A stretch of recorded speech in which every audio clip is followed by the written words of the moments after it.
So, Alexander's first tomb wasn't at Alexandria? No, definitely not. We have accounts from Curtius, Pausanias and Pseudo-Callisthenes, all of whom state that Alexander was initially buried at Memphis.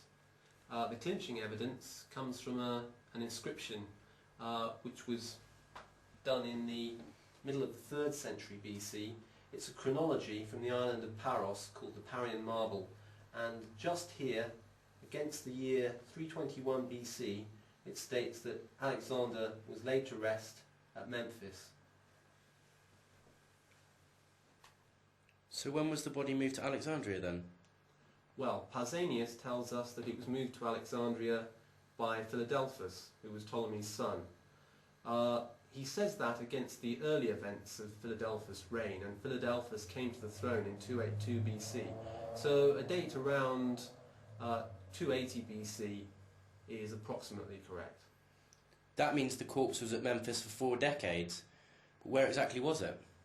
Well, I think, and there's some evidence for it, that it originally lay at Saqqara, which is the cemetery area of ancient Memphis.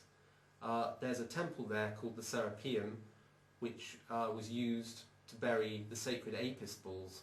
But the main reason for associating it with Alexander's tomb is the existence of a semicircle of statues of Greek philosophers and poets, shown in this photo here, which dates approximately to the reign of the first Ptolemy.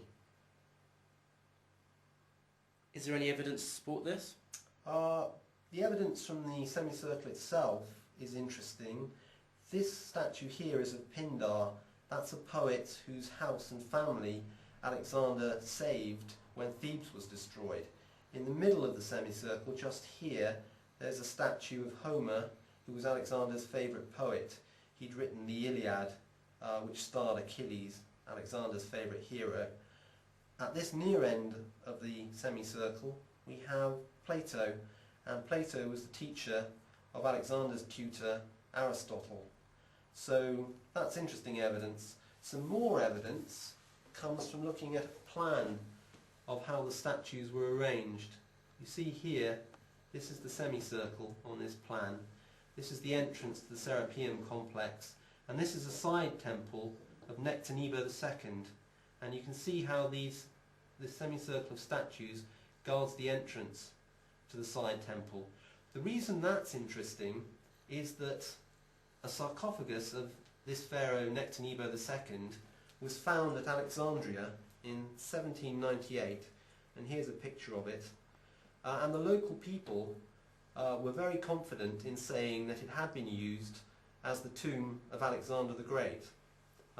There's another engraving here which shows the courtyard in which the sarcophagus was found. It was actually inside this small chapel building in the middle of the courtyard, and this is the Atarayan Mosque in Alexandria. So there's some interesting threads.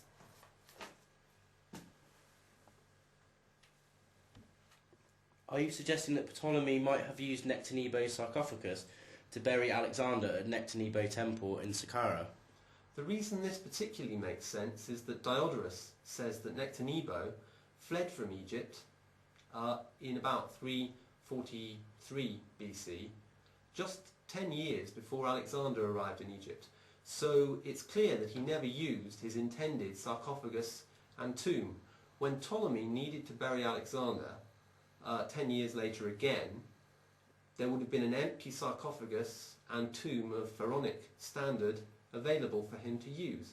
And then we can explain how the sarcophagus got to Alexandria, because Philadelphus would then have taken it together with the body when he transferred the corpse. That fits neatly. Where can I find out more about this? Well, I've written a book with many more details. The Quest for the Tomb of Alexander the Great. It's available through online bookshops, or can be ordered from ordinary bookshops. Or for more details, you can see my website at www.alexanderstomb.com. Thank you.